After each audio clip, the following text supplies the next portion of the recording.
Prefieren definitivamente su clase que estar en mi clase aquí.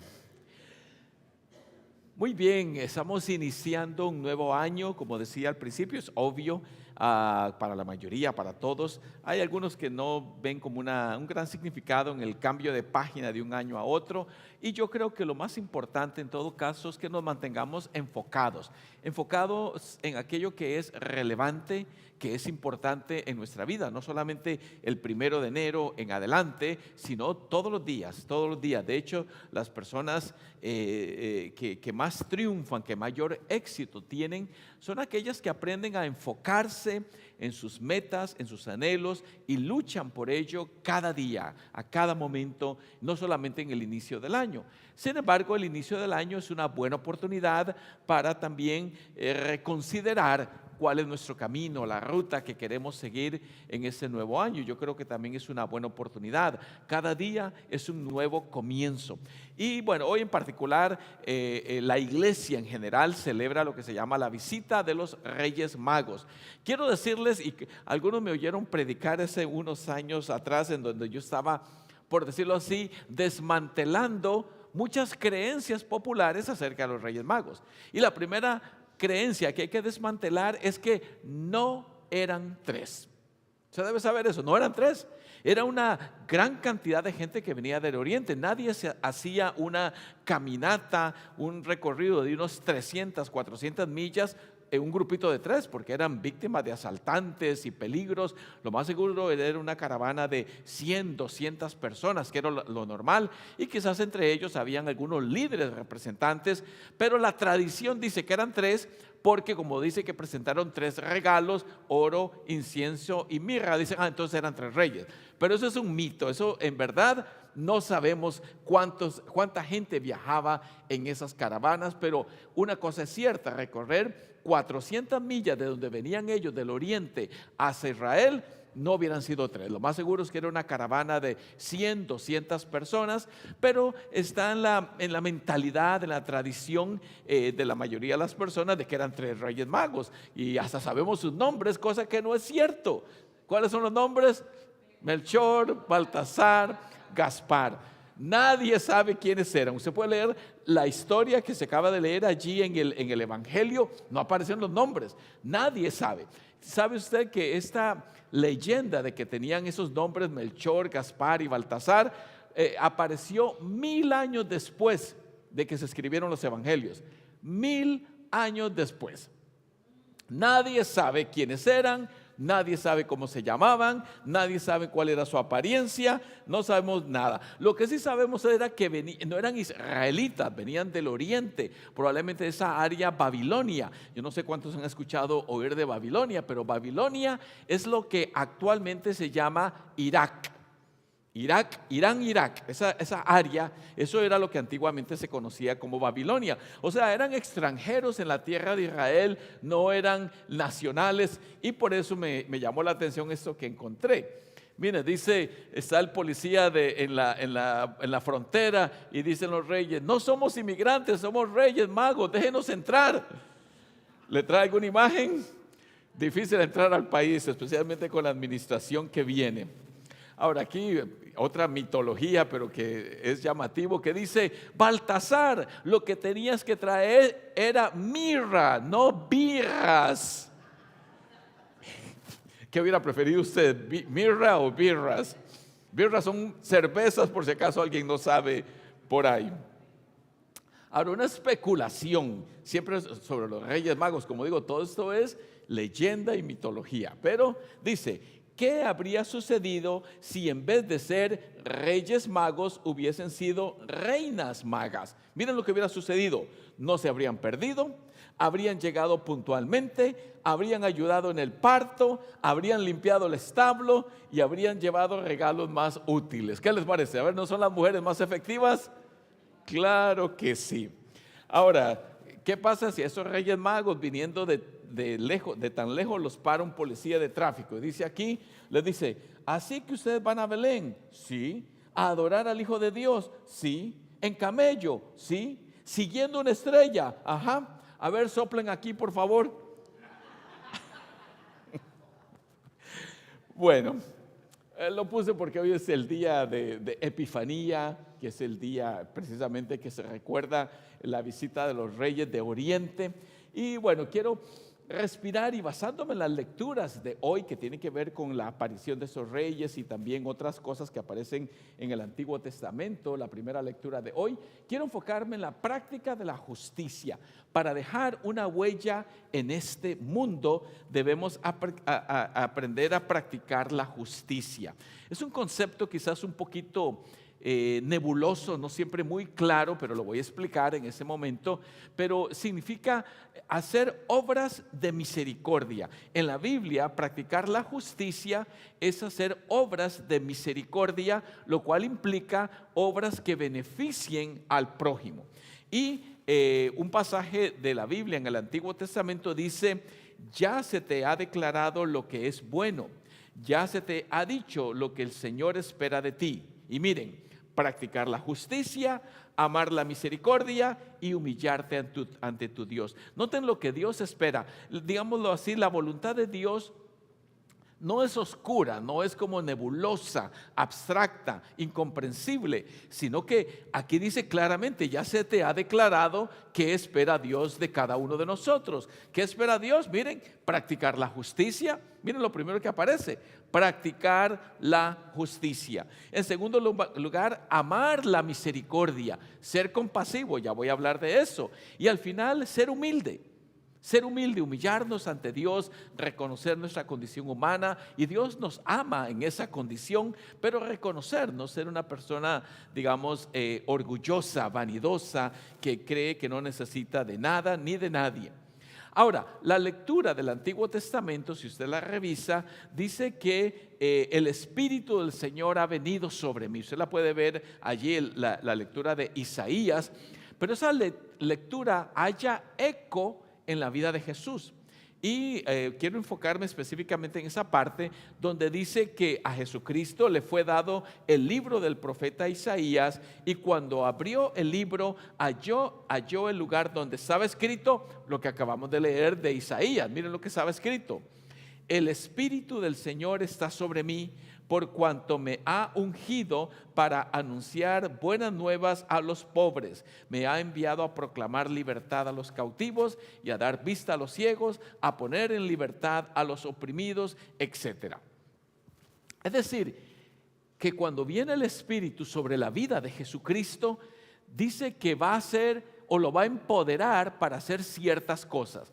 Y esas ciertas cosas las podríamos resumir en que va a hacer obras de justicia y de misericordia. Noten, por ejemplo, la descripción. Dice acá, dice: me ha ungido. Primero, me ha ungido. Ungir es rociar aceite. Me ha ungido para anunciar buenas nuevas a los pobres. Noten qué interesante: buenas nuevas, y dice a la multitud, los pobres. Me ha enviado a proclamar libertad a los cautivos y a dar vista a los ciegos, a poner en libertad a los oprimidos, y sigue un poquito más adelante. Básicamente lo que usted puede ver es que la obra de Jesucristo se centró en hacer el bien. O sea, Él proclamaba el Evangelio, y de hecho así comienza su ministerio, proclamando el Evangelio, diciendo que el reino de Dios se ha aproximado. Pero una vez que Él proclama, cuando uno lee cualquiera de los evangelios que tenemos en la Biblia, Mateo, Marcos, Lucas, Juan, uno se percata que Jesucristo anda interactuando con la gente en las calles. Las multitudes lo siguen y Él anda haciendo bien, sanando, animando, dando libertad, etc. Él anda haciendo bien. Y en la memoria de los apóstoles no eran reporteros, quiero aclarar. Ellos no andaban diciendo: Jesucristo hoy hizo tal cosa, hoy se movió hacia Galilea y sanó a 3 enfermos, el día 28 de junio hizo... No, ellos no eran reporteros. Ellos solo andaban aprendiendo del maestro. De hecho, ellos eran gente campesina, gente humilde, gente sencilla. Eran pescadores, albañiles, artesanos. Esa era la labor de ellos. Y dice acá que cómo recordaban ellos a Jesús después de que Él había muerto y resucitado. Y entonces encontramos eso precisamente en el libro de Hechos, donde dice acá: ese mensaje dice que Dios ungió. Note otra vez la palabra ungir. Viene el Espíritu, lo unge. ungió a Jesús de Nazaret con el Espíritu Santo y con poder, y que Él anduvo haciendo el bien. Note el detalle, así lo recordaban. Es decir, habían vivido 3 años con Él, interactuado con Él, y entre las cosas que se fue quedando en la mente de ellos sobre la vida de Jesús, esas son sus memorias. ¿Qué hacía?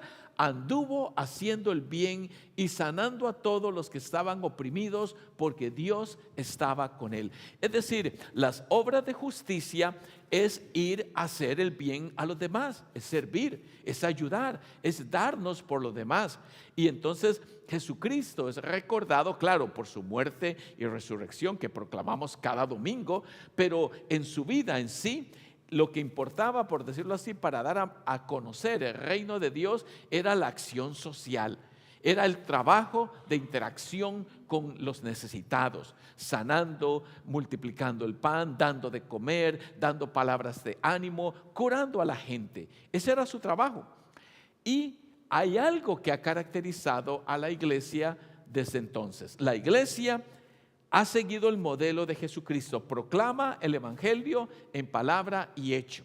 En palabra, cuando lo anunciamos como acá, que damos a conocer el evangelio, pero también cuando la iglesia se involucra en la acción social. Es decir, aquí no estamos hablando de socialismo ni nada de eso, estamos hablando de servir, de ir a la sociedad y servir a la comunidad. Eso es lo que se trabaja la iglesia. Y hay muchas maneras en que la iglesia lo ha hecho, pero si uno se pone a rastrear, por ejemplo, en cualquiera de varios libros de la Biblia, en el Nuevo Testamento, por ejemplo, en los Evangelios, o usted ve, por ejemplo, en el libro de los Hechos, o en las cartas de los apóstoles, se va a dar cuenta que es una iglesia que está ayudando a la comunidad.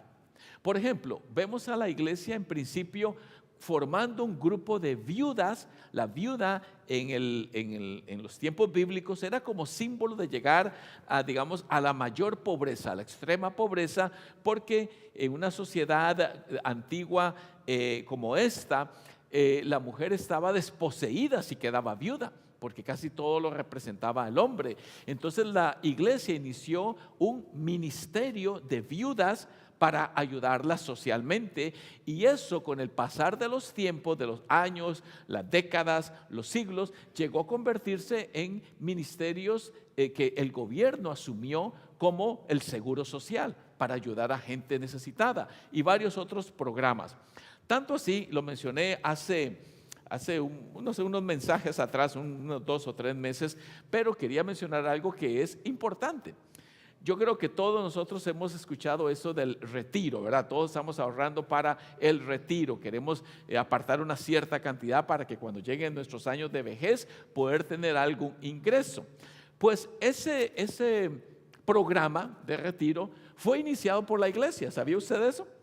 En lo que es hoy Gran Bretaña, muchos pastores veían, en ese tiempo la gente moría joven, quizás a los 40, 50 años, a usted le parecerá muy joven, yo ya tengo 60, pero ya estuviera sepultado si fuera por esos cánones que se regiera mi vida, pero estos pastores veían que muchos otros pastores, colegas, morían y quedaba la esposa viuda con hijos, y entonces un grupo de pastores presbiterianos empezó a pensar de qué forma podrían proteger a esas viudas, y ellos consultaron con un gran estadista en la Universidad de Cambridge para preguntarle cuánto tendría que ahorrar cada pastor porque por si acaso él muriera, ese dinero se pudiera dar a la viuda. Y empezaron a hacer, a nivel de estadística y matemática, un programa por medio del cual, si ellos aportaban lo que en ese entonces se llamaba 20 chelines cada periodo de pago, si la persona moría, podía dejar una pequeña herencia a su esposa y a sus hijos. Y empezaron a desarrollar el programa que hasta hoy existe en Inglaterra, en Gran Bretaña. Si usted lo busca, puede ser programa de retiro de las viudas. Usted lo puede buscar y se va a dar cuenta ahí de que ahí vienen esos programas que hoy conocemos como un retiro, que significa que a lo largo de mi vida yo voy aportando algo y algo y algo para que en algún momento llegue a ser un beneficio. Y lo que quiero decir, mis hermanos, es que la iglesia se ha involucrado en la acción social. La iglesia ha trabajado para traer beneficio a la comunidad, y yo creo que ese es un buen principio que nosotros podemos adoptar, involucrarnos. Así que quiero presentarles brevemente que usted puede buscar maneras de servir y hacer una diferencia. Yo pienso que una de las mejores maneras en que podemos dejar una huella en este mundo, en el paso de este mundo de unos 80 años, ojalá 90, 100, no sabemos, pero podemos marcar una diferencia cuando usted se enfoca en servir y ayudar a los demás. A uno lo recuerdan, así como los apóstoles recordaban la vida de Jesucristo. ¿Qué se acordaban? Él andaba por todo el pueblo haciendo el bien. Eso es una memoria muy atractiva que usted y yo podríamos adoptar. Son obras de justicia, como dice Proverbios: el que sigue la justicia y la misericordia hallará la vida, la justicia y el honor. ¿Queremos marcar una diferencia? Como estoy diciendo, practiquemos la justicia, obras de misericordia. Y ahora que la paz de Dios, que sobrepasa todo entendimiento, guarde sus corazones y mentes en Cristo Jesús, Señor nuestro. Amén.